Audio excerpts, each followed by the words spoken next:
the camera or something to show you here or whatever. Okay, we are on the morning break of day 19 of the Undercover Policing Inquiry Tranche 3 Phase 1. We have been listening to the very emotional evidence questioning of Sukhdev and Tish Reel. It is so far related to the disappearance and death of their son and brother, Ricky Reel, and the incredibly botched police investigation into that racist murder. I'm joined off camera by Alison from Police Spies Out of Lives. Hi. Yeah, we've got microphones now, so you're not seeing me doing all this, so it's not completely obvious she's here. What have you made of what we've heard? I think I've got one thing to say, really. Well, I could say many things, but the overwhelming, apart from how painful it is to listen to, it's really painful. Incredibly difficult. One of the worst. Yeah, but in a way, I always think when we say things like that, it may be hard for us to listen to, but that's nothing compared to how hard it is for Sukhdev and Tish to speak about this. And so we have, anyway, so it's very painful. But what I keep coming back to is the fact that this would be really hard to listen to and really painful if it was an inquest into the murder, or it was an inquiry into the failed police investigation. That would be one thing. The fact that the reason that the family are having to listen to all this and speak about all this again, the reason for that is because they were spied on.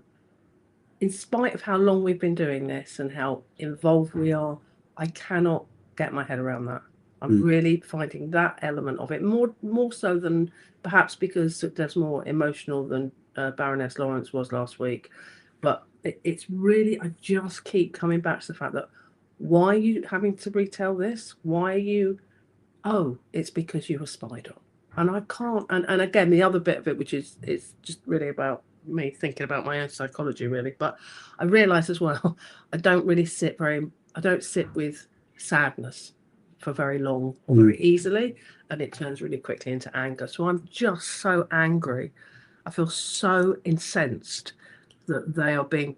I mean, I don't mean that by the inquiry. I think it's right that the inquiry is giving them the opportunity to talk. Obviously, it's right that we're hearing from them.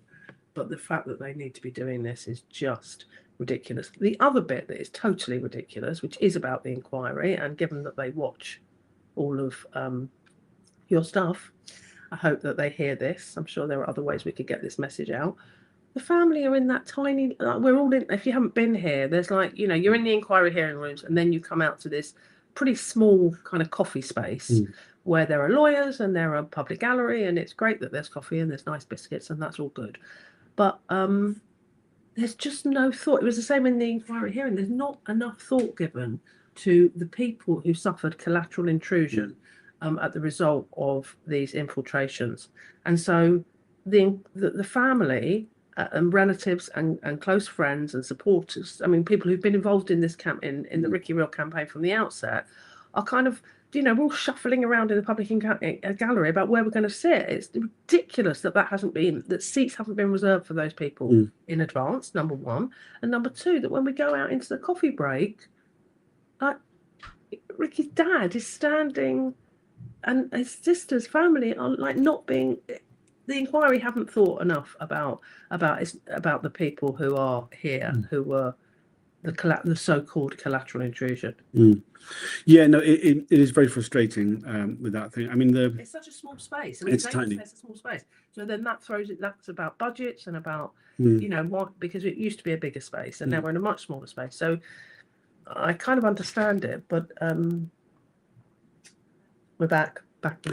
We are about to return in. Just to say very quickly, it is absolutely horrific what happens to the Reel family. The way in which the police investigation into Ricky's murder was botched repeatedly, time after time. The second post-mortem, which was done without the consent of the family, the ripping off of his skin, and then the photographs being sent to the Sunday Times after the police officer who was investigating it wanted his side of the story, felt personally aggrieved that his version wasn't believed at the inquest.